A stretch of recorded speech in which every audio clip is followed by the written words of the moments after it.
Welcome to Office Revenge Hub. Sit back, enjoy the drama. I was sitting in the conference room when my boss told me I was being fired for ethical violations. I didn't commit, and in that moment, I realized they weren't just letting me go. They were trying to destroy me. My name is Marcus Chen, and for 6 years I gave everything to Meridian Digital Marketing. I was their senior account strategist, the person clients specifically requested by name. I'd built campaigns that brought in millions, worked weekends without complaint, and mentored half the junior staff. I believed in loyalty. I thought hard work mattered. I was wrong. Meridian wasn't some Fortune 500 company. It was a mid-sized agency in Seattle with about 80 employees, run by a man named Derek Hastings, who loved to talk about family culture while treating people like disposable assets. When I joined, the company was struggling. They had maybe 15 clients and a reputation for missing deadlines. I changed that. I brought structure to chaos, turned angry clients into advocates, and personally salvaged accounts that were on the verge of cancellation. My typical day started at 7 in the morning and rarely ended before 8 at night. I'd manage 4 or 5 major accounts simultaneously, each one demanding constant attention. There were strategy meetings, creative reviews, client calls, performance reports. I coordinated between our design team, our copywriters, our developers, making sure everyone stayed aligned. When problems emerged, and they always did, I was the one who fixed them. I remember one particular crisis with our biggest client, a national retail chain called Westbridge. Their holiday campaign had launched with a website error that broke the checkout process. It was a Friday night. I was supposed to be at my girlfriend Sarah's birthday dinner. Instead, I spent 7 hours coordinating with our development team, testing fixes, communicating with the client. We resolved it by midnight. The client was grateful. Derek sent me an email that said, "This is why you're invaluable." I saved that email. I wish I had understood what invaluable actually meant to him. Sarah was understanding that night, like she always was. Too understanding, maybe. Our relationship was suffering because of my work commitment, but I kept telling her it would pay off. Promotions were coming, partnership was being discussed. I just needed to keep proving myself. The betrayal started small, so small I almost missed it. It was a Tuesday in March when I first noticed Derek acting strange. He'd always been friendly with me, almost overly so, but that week he started avoiding eye contact. Conversations became clipped. When I'd ask about the partnership discussion he'd mentioned 3 months earlier, he'd change the subject. Then came the meeting I wasn't invited to. Our weekly leadership meeting had always included me. Even though I wasn't officially a director, I was senior enough, involved enough in major decisions. But that Wednesday, the meeting happened without me. When I asked Derek's assistant about it, she looked uncomfortable and said it was just a quick operational discussion. I knew that was a lie. The meeting lasted 3 hours. Over the next 2 weeks, I started feeling isolated. Emails I should have been copied on weren't reaching me, so clients I'd worked with for years were suddenly being redirected to other account managers. When I asked Derek directly what was happening, he smiled that corporate smile and said I was overthinking things. He told me to focus on my current projects and not worry about the bigger picture. I should have known then. I should have started protecting myself. But I trusted the relationships I'd built. I trusted the results I'd delivered. The real blow came on a Thursday morning in early April. I was called into a conference room. Derek was there, along with Linda Chen from HR, no relation to me, different spelling even, and a man I'd never seen before who introduced himself as the company's attorney. The setup alone made my stomach drop. This wasn't a casual conversation. Derek didn't waste time with small talk. He slid a folder across the table and said I was being terminated immediately for ethical violations and breach of company policy. My hands were shaking as I opened the folder. Inside were printed emails, screenshots of conversations, and a formal termination letter. They were accusing me of stealing client information to start a competing business. I stared at the documents, genuinely confused. The emails looked real. They had my name on them, my email signature, but I'd never sent them. The conversations referenced meetings with potential investors and discussions about poaching Meridian clients. None of it had happened. I'd never even considered leaving the company, let alone stealing from it. "This is fake," I said. My voice sounded distant, like it was coming from someone else. I never sent these emails. I never had these conversations. Derek's expression didn't change. "We have digital forensics confirming these came from your work computer and your company email account. The evidence is conclusive." "Then someone accessed my account," I said. "This is a setup." The attorney spoke up. "Mr. Chen, we're offering you a choice.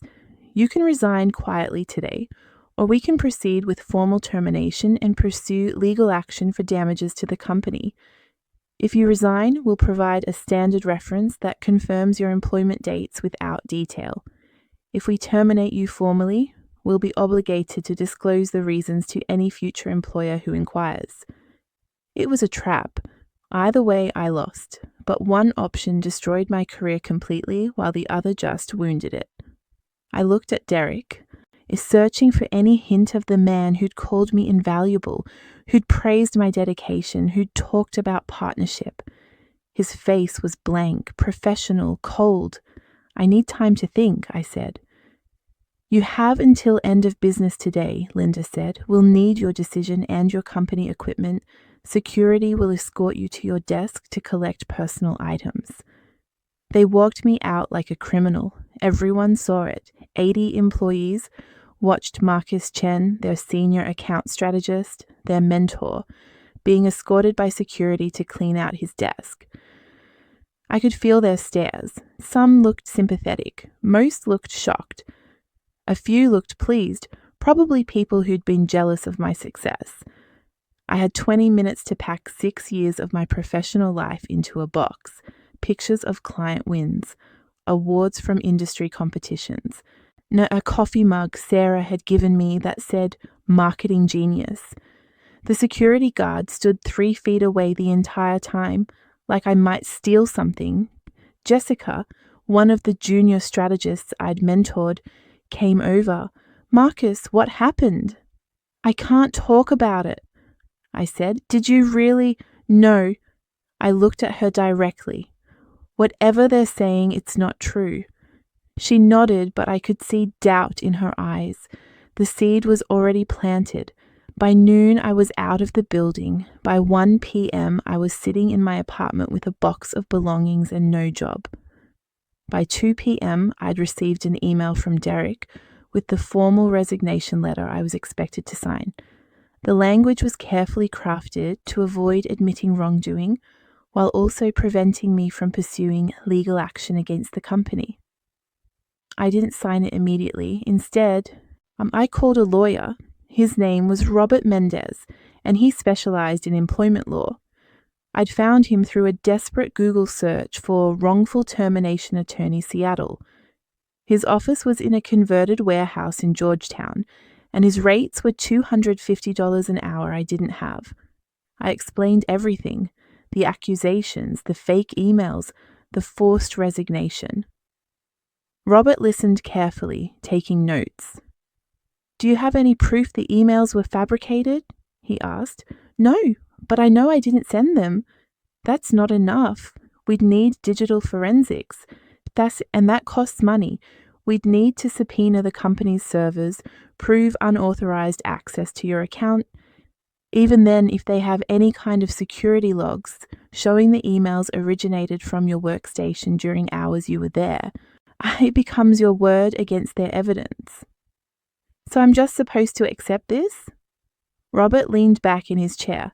"Legally, you could fight it, but litigation takes time and money. You're looking at 18 months minimum, probably longer.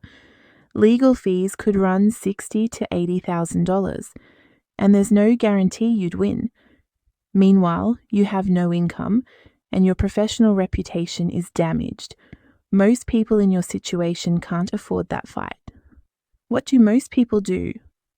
They sign the resignation letter, take whatever severance is offered, and try to move on. I left his office feeling hollow. The system wasn't designed for justice. It was designed to protect companies with resources against individuals without them. That night, I sat at my kitchen table, staring at the resignation letter. Sarah came over after work. She was a graphic designer at a small firm downtown, someone who understood the creative industry's brutal politics. When I told her what had happened, she was furious. "You have to fight this," she said. "With what money? With what evidence?" "There has to be something. Someone at Meridian knows the truth. Even if they do, why would they risk their job to help me?" She didn't have an answer for that. I signed the resignation letter at midnight, not because I accepted what they'd done, but because I couldn't afford the alternative. The next morning, I received a severance payment equivalent to 2 months' salary and a reference letter that was so vague it might as well have said nothing at all. Then the real damage started. Within a week, my name was being mentioned in industry circles. Seattle's marketing community was small enough that word traveled fast. I started hearing through former colleagues that Derek was telling people I'd tried to steal clients, that I'd been planning a competing agency, that the company had been generous not to pursue legal action. I applied for jobs. Every interview went the same way. They'd be interested in my resume, impressed by my results at Meridian, and then they'd check my references. Derek must have been contacted at least a dozen times. I never got a second interview after that. One recruiter was honest with me. "Marcus, I'm going to be straight with you. I called Meridian. Your former boss wouldn't give details, but he made it very clear there were serious ethical concerns about your departure. Companies can't take that risk." "It's not true," I said. "Maybe not, but proving it isn't my job. I have other candidates without complications." That was in May. By June, I'd applied to 43 positions. I'd gotten 7 interviews, 0 offers. My savings were disappearing. Seattle rent was brutal, nearly $2,000 a month for a 1-bedroom apartment that was barely 700 square feet. I'd always made good money, but I'd also spent it. Nice dinners, concerts, vacations with Sarah. The lifestyle of someone who thought their career was secure.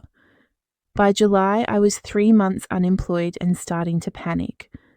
I'd wake up at 4 a.m. with my heart racing, calculating how many months I had before I was completely broke. The number kept shrinking. I stopped going out with friends because I couldn't afford it. I stopped buying decent coffee. And I started shopping at discount grocery stores and eating pasta with butter because it was cheap. Sarah tried to help. She offered to loan me money. She suggested I move in with her to save rent, but I couldn't accept it. My pride was already destroyed. I couldn't add financial dependence to the list of ways I'd failed. The isolation was worse than the money problems. My phone stopped ringing. Friends from Meridian didn't call anymore, either because they believed the accusations or because they were afraid associating with me would damage their own careers. My social circle had been built around work, and when work disappeared, so did everyone else. I spent entire days in my apartment applying to jobs I knew I wouldn't get, reading articles about career transitions, trying to figure out what I'd done wrong. At night, I'd replay the conference room scene over and over. Derek's cold expression, the fake emails with my name on them, the security escort past my former colleagues. I started wondering if I'd actually done something wrong. Maybe I'd sent an email I didn't remember. Maybe I'd had a conversation that was misinterpreted. The gaslighting was working. When enough people tell you you're guilty, you start to doubt your own memory. Sarah noticed I was deteriorating. "You need to talk to someone." she said one night in early August. I'm talking to you. I mean professionally, a therapist. I can't afford therapy. There are sliding scale options, community health centers. Marcus, you're depressed, you're not sleeping, you're not taking care of yourself.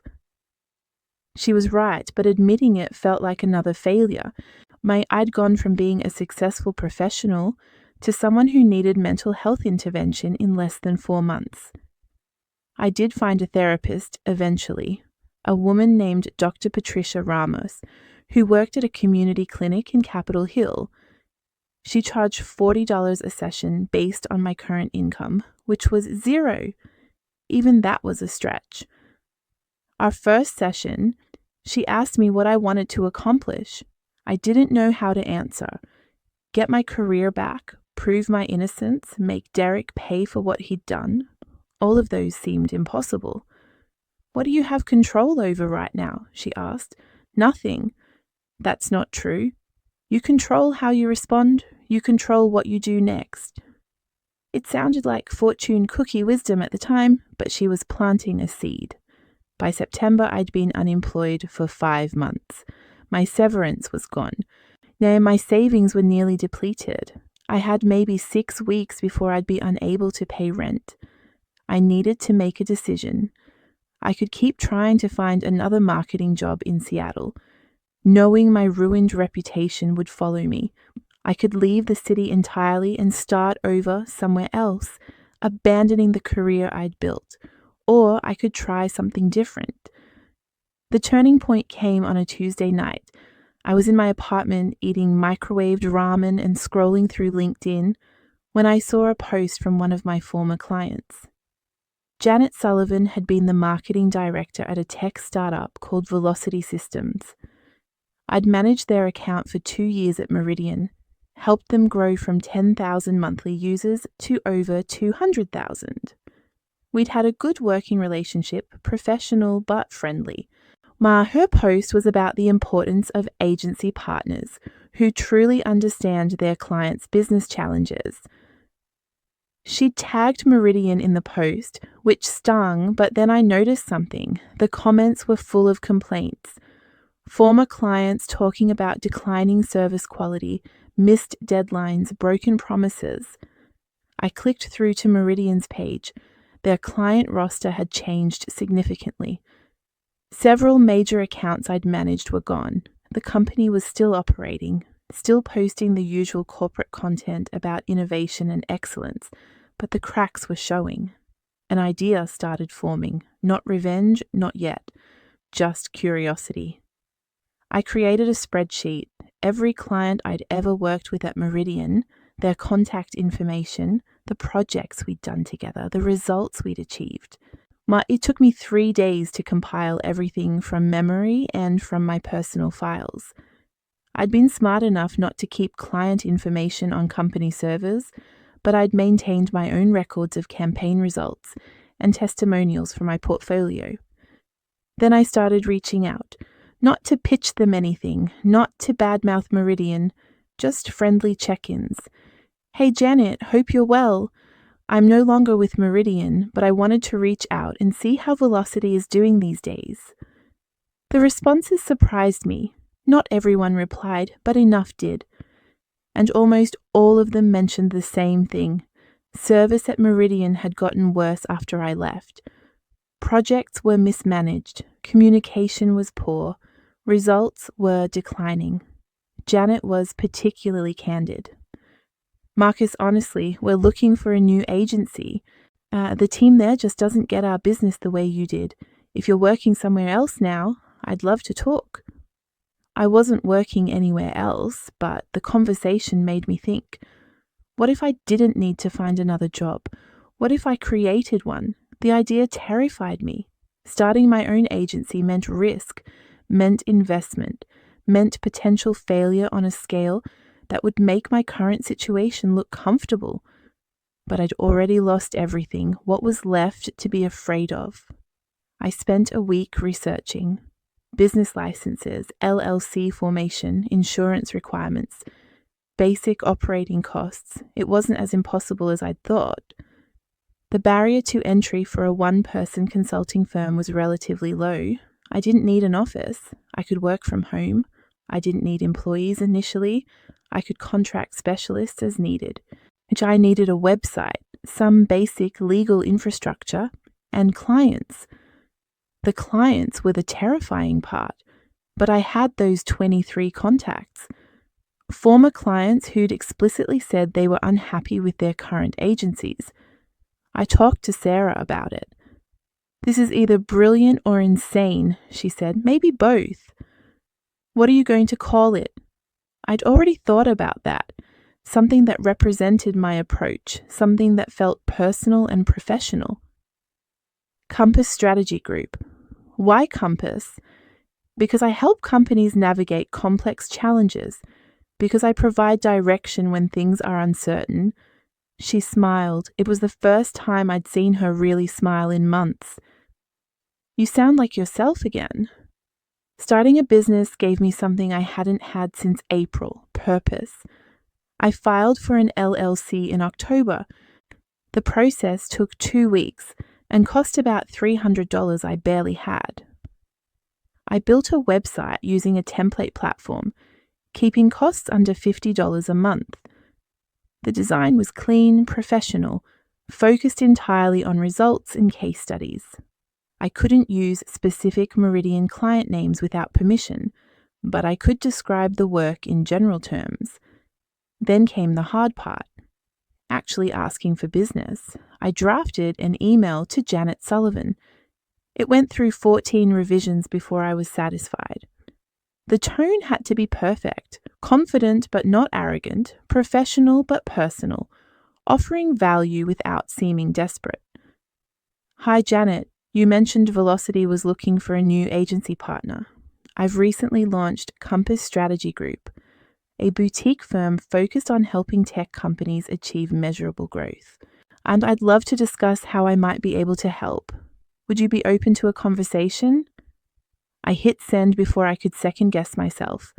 She replied within 3 hours. "Marcus, I'd absolutely love to talk. Are you free this Thursday?" That meeting changed everything. Janet and I met at a coffee shop in Fremont. She brought her CEO, a guy named Thomas Park, who I'd met briefly during my Meridian days. We talked for 90 minutes about Velocity's current challenges, their growth targets, their frustrations with their current agency.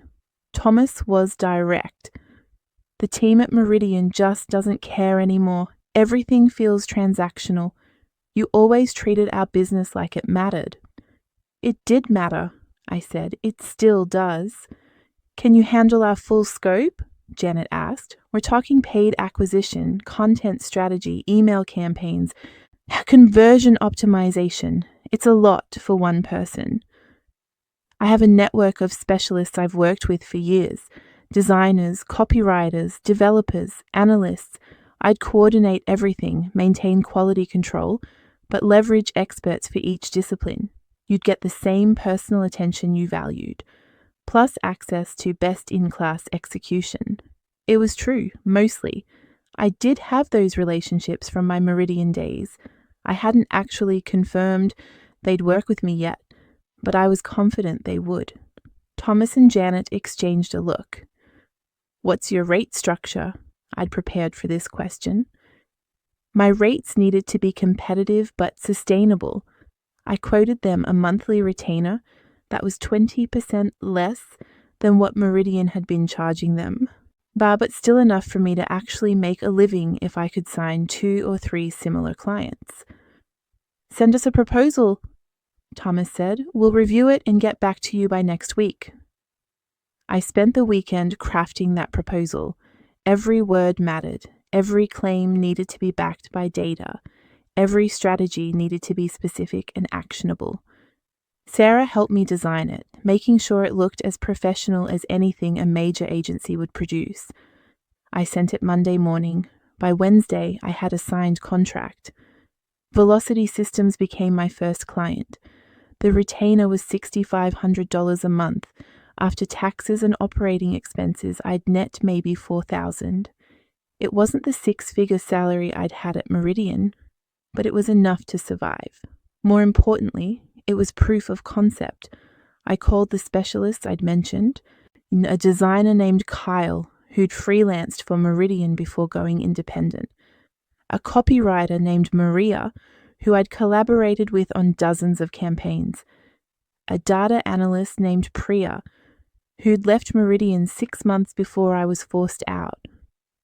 They all agreed to contract work.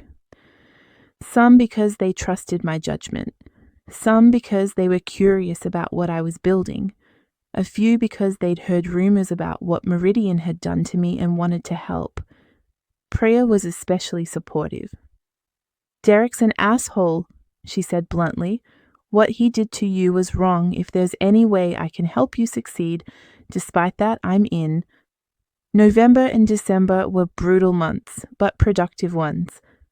I was working 80-hour weeks, doing everything myself: client communication, strategy development, project management, quality control. I was learning aspects of business I'd never dealt with at Meridian: invoicing, contracts, insurance, taxes. But I was also learning I could do this. I could build something. Velocity's first campaign launched in early December. A comprehensive Q4 push, targeting their core demographic with personalized messaging and optimized conversion funnels.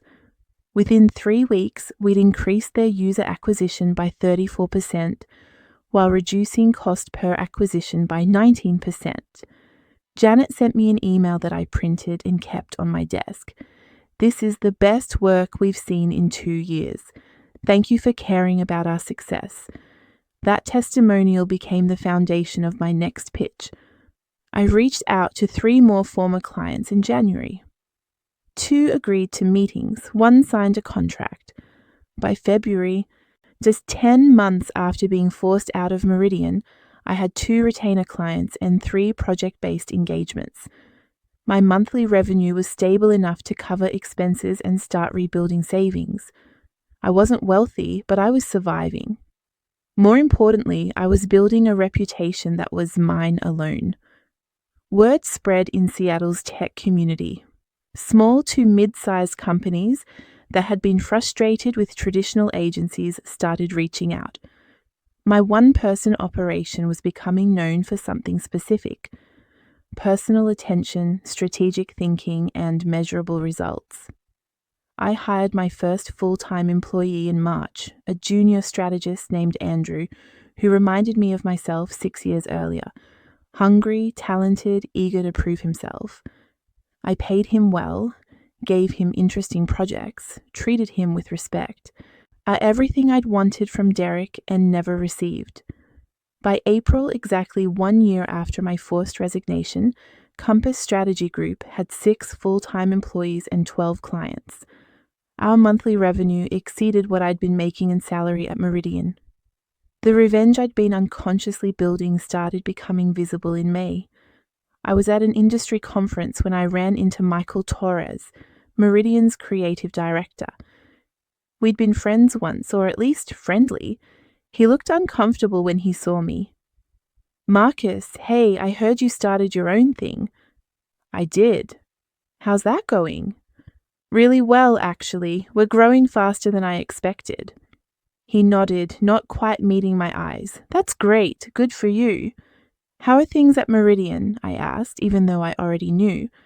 I'd been quietly monitoring their public presence, watching their client roster shrink. "Challenging. We lost a few accounts recently. Derek's been stressed." "Sorry to hear that." Michael hesitated, then said quietly, "For what it's worth, I never believed what they said about you. I knew those accusations were bullshit." "But you didn't say anything." "No, I didn't. I'm sorry about that." I appreciated the apology, but it didn't change anything. Silence in the face of injustice was still complicity. The real turning point came in June when I got a call from Janet Sullivan. Velocity Systems had been acquired by a larger tech company for a significant sum. Part of their value proposition to the acquirer had been their strong user growth and marketing efficiency. Marcus, I need you to know that what you built with us was a major factor in this acquisition. Your work directly contributed to our valuation. We couldn't have done this without you. She also mentioned something else. The acquiring company was looking for a strategic marketing partner for their portfolio companies. Would I be interested in pitching for that business? I was absolutely interested. The pitch process took 2 months. I was competing against agencies 5 times my size, including Meridian. Derek and I ended up in the same room for the final presentations in August. He looked different, older, more worn. The confidence I'd always associated with him seemed diminished. When he saw me, his expression went carefully neutral. The acquiring company's VP of marketing, a woman named Sandra Chen, still no relation, moderated the presentations. Meridian went first. Derek gave a polished pitch about their capabilities, how their client roster, their years of experience. It was professional but generic, the kind of presentation that sounded impressive but said nothing specific. Then it was my turn. I didn't talk about capabilities or credentials. I talked about velocity systems specifically.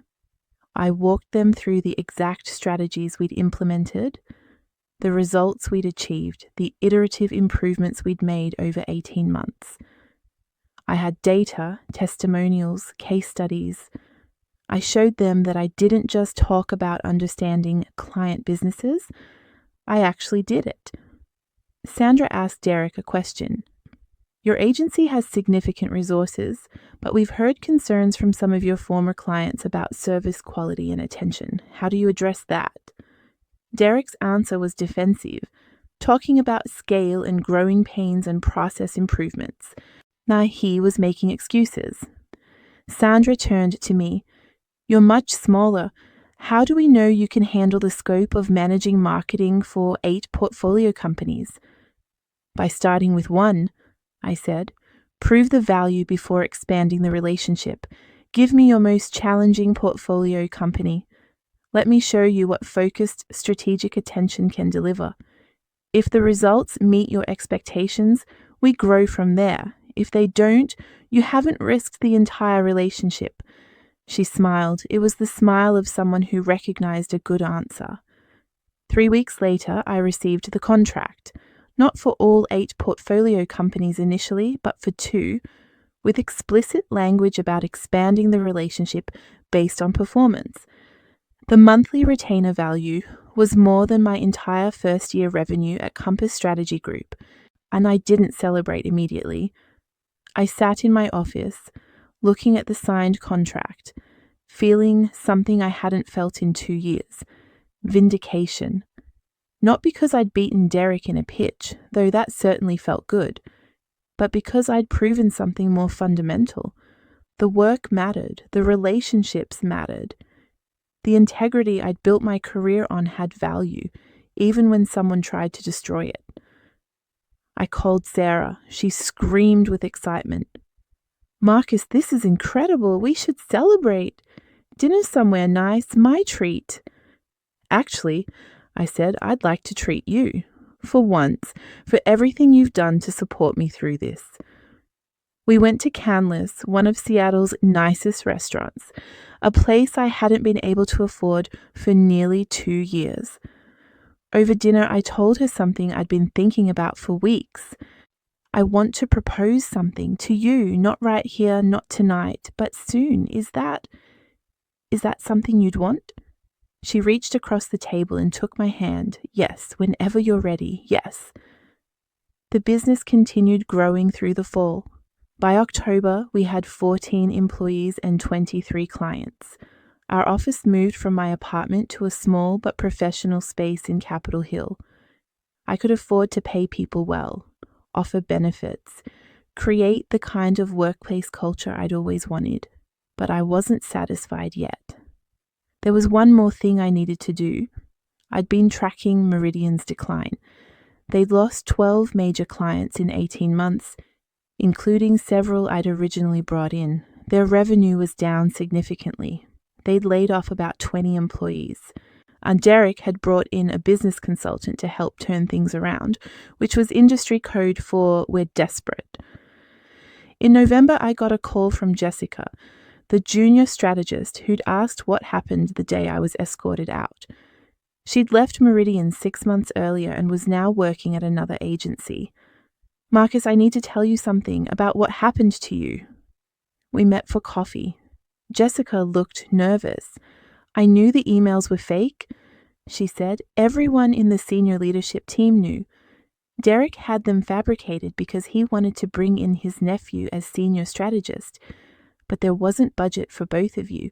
He needed you gone, and he needed a reason that would prevent you from suing for wrongful termination." I'd suspected as much, but hearing it confirmed felt different. "Why are you telling me this now?" "Because it's been eating at me for 2 years, because what they did was wrong, and because I have proof." She handed me a thumb drive.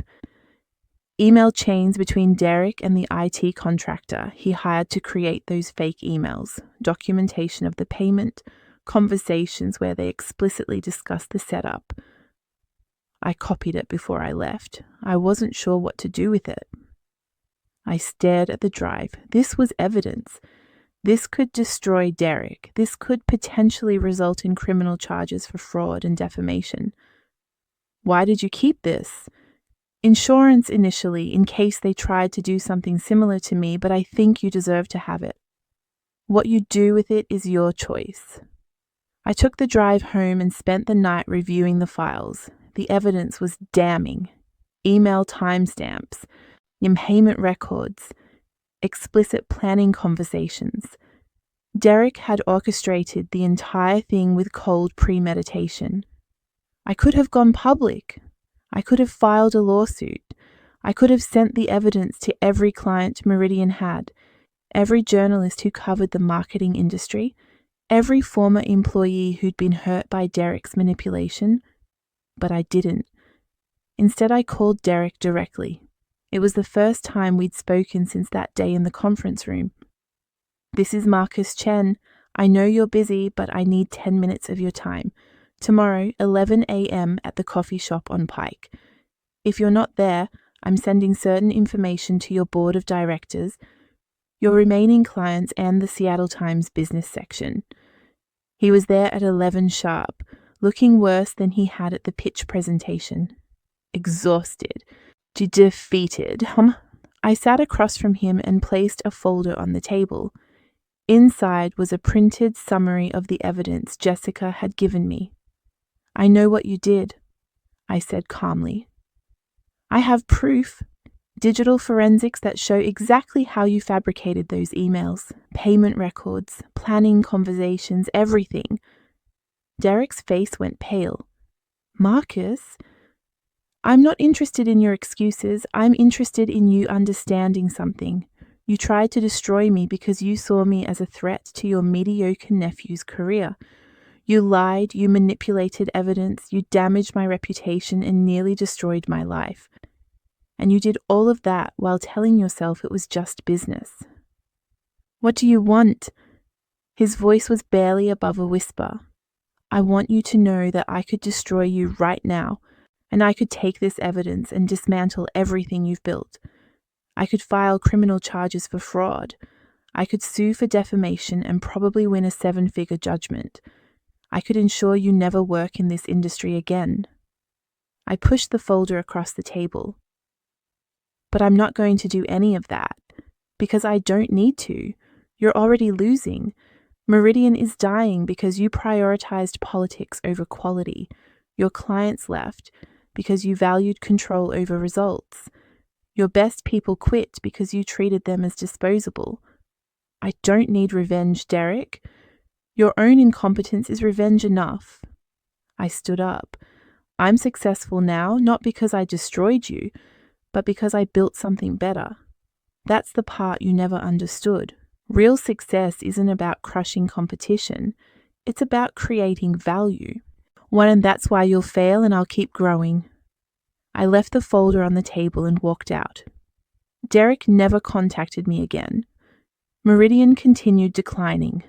They were acquired by a larger holding company about 8 months later in what was essentially a distressed asset sale. Derek was let go in the restructuring. I heard he moved to Portland and took a mid-level position at a different agency. I didn't celebrate his downfall. It wasn't satisfying the way I'd once imagined it would be.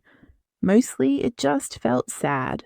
He'd had a successful business, talented employees, good clients, and he'd destroyed it all through his own insecurity and poor judgment. Compass Strategy Group continued growing.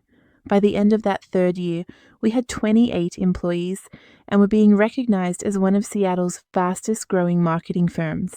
When I was invited to speak at industry conferences, business publications wrote articles about our growth story. Clients referred other clients. I married Sarah in a small ceremony in the San Juan Islands. Standing at the altar, I thought about how close I'd come to losing everything. Not just my career, but my relationship, my sense of self, my belief that hard work and integrity mattered. We bought a house in Wallingford, a neighborhood we'd always loved, but could never afford. It wasn't ostentatious, just a modest 3-bedroom with a small yard. But it was ours, paid for by a business I'd built from nothing. I promoted Andrew to senior strategist, giving him the opportunities and respect I'd never received from Derek. Several other employees who'd left Meridian ended up joining Compass. They appreciated the culture we were building, one where people were valued, where loyalty went both ways, where success was shared. One morning, about 4 years after starting the company, I was reviewing our client roster when I realized something. We'd surpassed Meridian's peak revenue. The company that had tried to destroy me was now smaller and less successful than the business I'd built in response to that betrayal. But the victory felt hollow until I reframed it. I wasn't bigger than Meridian because I'd focused on beating them. I was bigger because I'd focused on serving clients well, treating employees with dignity, and building something sustainable. The revenge I'd imagined in those dark months of unemployment, public humiliation, financial ruin, dramatic confrontations had never materialized. Instead, I'd achieved something quieter and more profound. Man, I'd proven that the values they'd told me didn't matter. Integrity, quality work, genuine relationships were actually the foundation of real success. I still have the thumb drive Jessica gave me, locked in a safe at home. I've never used the evidence, never will. It exists as a reminder that I could have chosen the path of destruction and didn't.